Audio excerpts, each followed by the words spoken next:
Hello, I'm Ricky Jamaraz.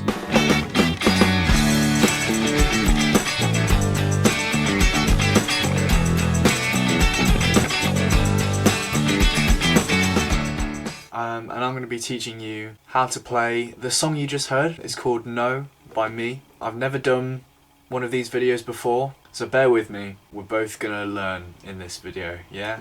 So step one is the tuning. It's in open D. D, then A, then D again, then F sharp, then A again, and then finally D. And if you've done it right, you don't have to put any fingers on the frets, you just strum it open, and it makes a really nice chord. Open D. It's one of my favourite tunings. I write a lot of songs in that tuning. In fact, the whole album of Honestly is exclusively on that tuning. Moving on. For about 80% of the song, it's just, you only need to know 3 chords, right? And those 3 chords are really simple, right? So the first one, really easy, we already played it, right? That is one of the chords, right? Next one is G, which sounds like that, okay? Sounds really nice. How are you going to play it? Wait, so I'll just go through the chords first and then I'll tell you how to play them. E minor, and that's actually it. 3 chords, and then it goes back up to G, so it's like a D, G, E minor, G. It's that progression for the intro and the verses and like the main bit. The D chord is really easy, right? There you go. Just literally open strum, whatever. The G chord is super simple. I think I have double jointed fingers because I can watch it. Like I can push my finger back on itself, and that helps me play this chord. If you don't have that, you might have to just cope, and I'm not sure.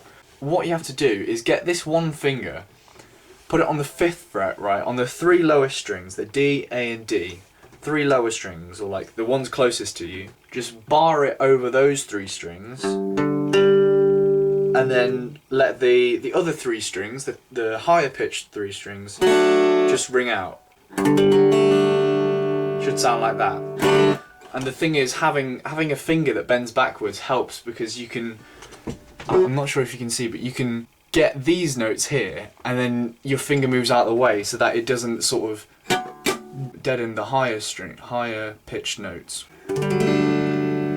If you can't do that, you can, it's kind of a tight squeeze, but my hands are quite big, so if you've got smaller hands, then this is what you do. Kind of a tight squeeze, but you just put like one finger on each string on the 5th fret of the 3 lower strings. Like that. I'll put some like chord diagrams on the screen, obviously, because I'm not really good at explaining them verbally.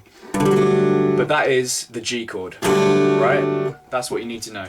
The E minor is super simple. You just basically do exactly what you did there, but down 1, 2, 3 frets, down onto the 2nd fret here. Just, you know, then you go back up to the G. Right, so that's the intro. And then I actually go like, which is, you know, you just go, that's not rocket science, is it? Go down to the E minor.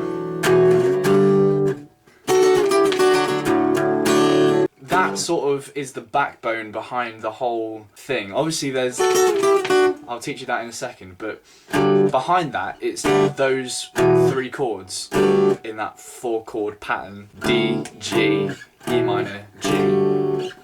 There you go. So before I teach you that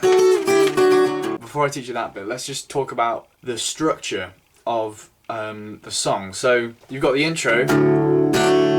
It's like holding these chords quite open. 3 verses in the song. The first 2, there's no really set strumming pattern. A lot of people sort of go on like, oh, what's a strumming pattern? I really don't know, and I don't care. I play it differently every time. As long as you've got a groove to it, something like that. Got a bit of palm muting. Palm muting, if you don't know, is where you just sort of like watch me play it sideways on, right? You see how my palm is just like hitting against the this part of the strings, the like where this love heart is, you just like you mute this, your palm mute, right? You mute with your palm, right? No palm muting, palm muting. Gives it more like a plucky kind of sound, more of a percussive sound, and that's what it does in the verse to provide a little bit of a groove. So for the two verses, it's got that groovy thing, right? Okay, we've established that. Takes a little bit of practice as well. A really good thing my dad taught me, the fact that your strumming hand should basically be like a metronome, like a clock, right? Always in time. And I recommend practicing, not playing any chords, just hold the strings like that. Just do that and get that. You see how my hand is really on the beat? That's really important. Rhythm is key. If you haven't got good rhythm, it doesn't matter what notes you play.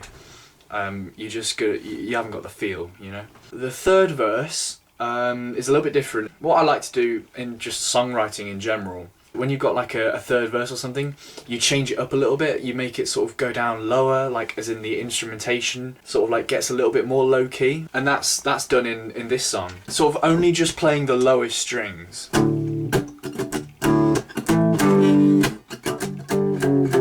This is what the third verse is playing. Literally just playing the same chords with a few passing ones, right? So what I was playing there is like open string, open, 7, 5, that's the fret. You can just like hold it down with your finger. Make sure you're only just playing the lower pitched strings, or the ones closest to you. Guitar's so confusing. Like 7th fret, 5th fret.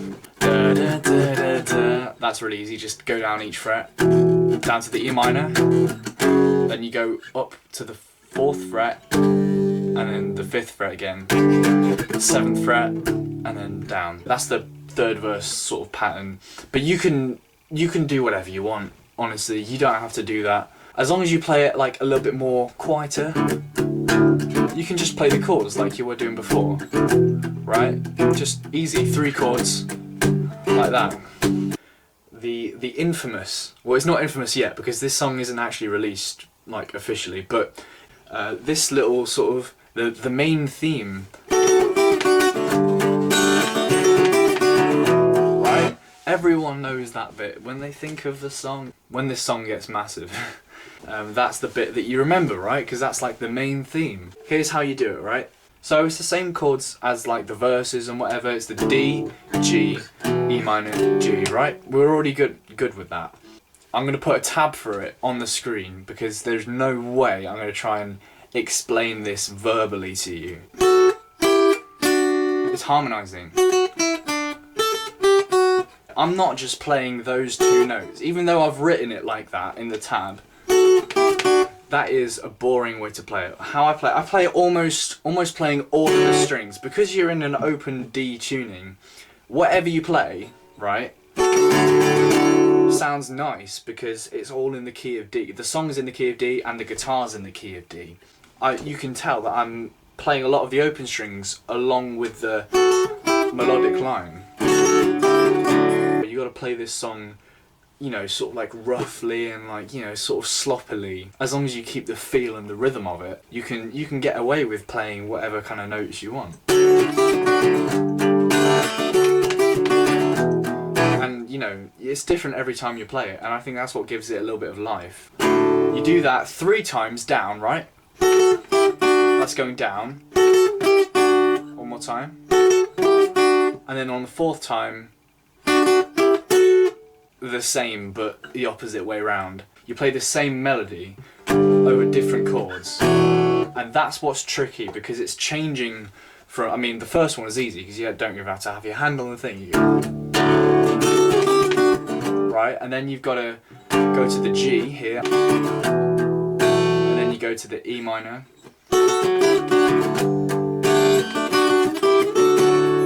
The thing that you've got to practice is the chord changes, especially getting the accuracy, going from a chord like this. It's not a fast song, but the chord changes are a little bit quick. So you practice that. Start off slow. Just let me point out to you how important it is, again, to keep your rhythm hand moving. This is your rhythm hand, strumming hand, whatever. Keep it moving when you're playing that. Watch my hand.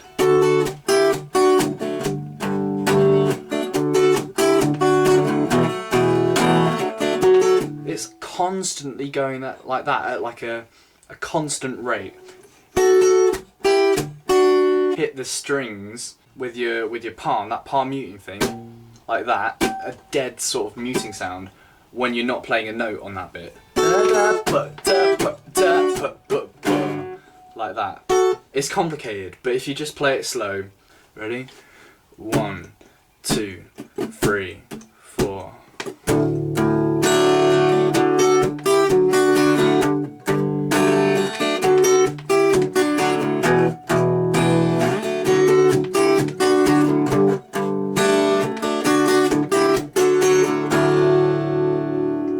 Okay? Anyway, we're going to move to the chorus now. Hopefully can figure out how to do the main part. Hopefully I've taught it well. I don't think I'm a great teacher, but you know, as I said at the start of the video, I'm going to learn and you're going to learn. I'm going to learn how to do these things properly. I've never done them before. The chorus is made up of 4 chords, right? 4 chords. And one of them we already know. E minor to start off with, right? The way I play it, okay, I have big fingers, right? I have big hands.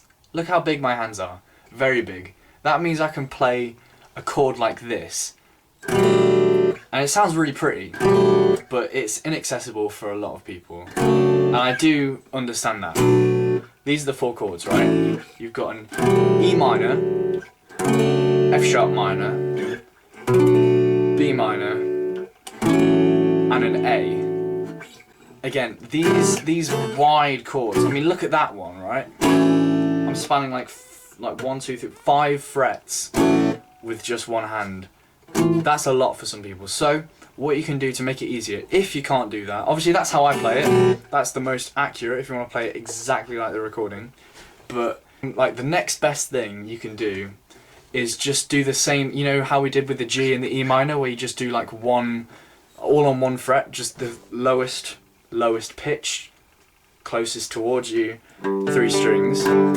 If you just do that and let the top 3 strings hang out, ring out, not hang out.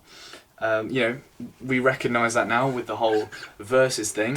We know how to do that. E minor on the 2nd fret here, and then on the 4th fret for the F sharp, just let it ring out, and then the 7th fret for the B minor, sorry.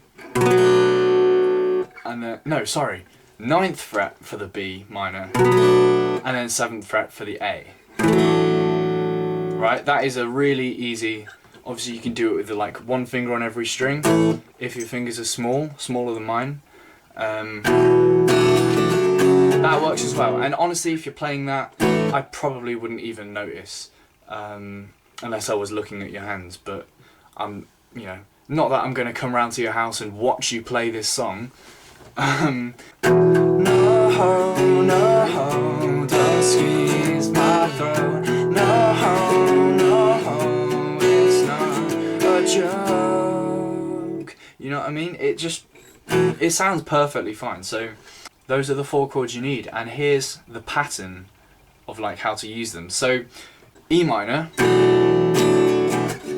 F sharp minor, B minor, and then you just keep that for twice as long, right? 1, 2, 1, 2, 1, 2, 3, 4. Then you're gonna do that again, but this time instead of holding the B minor for 4 beats, you're gonna go 2 beats on the B minor and 2 beats on the A. So like this: 1, 2, 1, 2, 1, 2, 1, 2. Okay. So put that together and you got something that sounds like this. I'm going to play my version of the chords. 1, 2, 3, 4.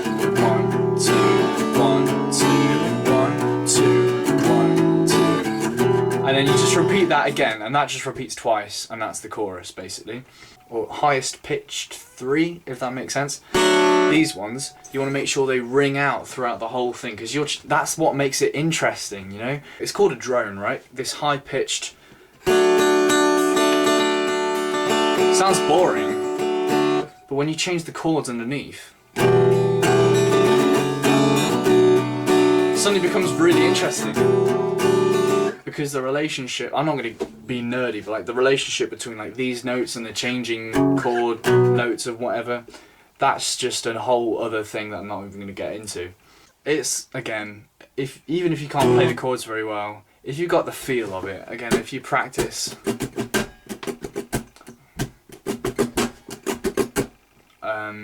you're going to do great, you know? That's the chorus, really. Okay, so putting it all together then, the structure of the song, I'm going to just put on the screen. You should know how to play all the part. Wait, have I missed something? Have I missed a part?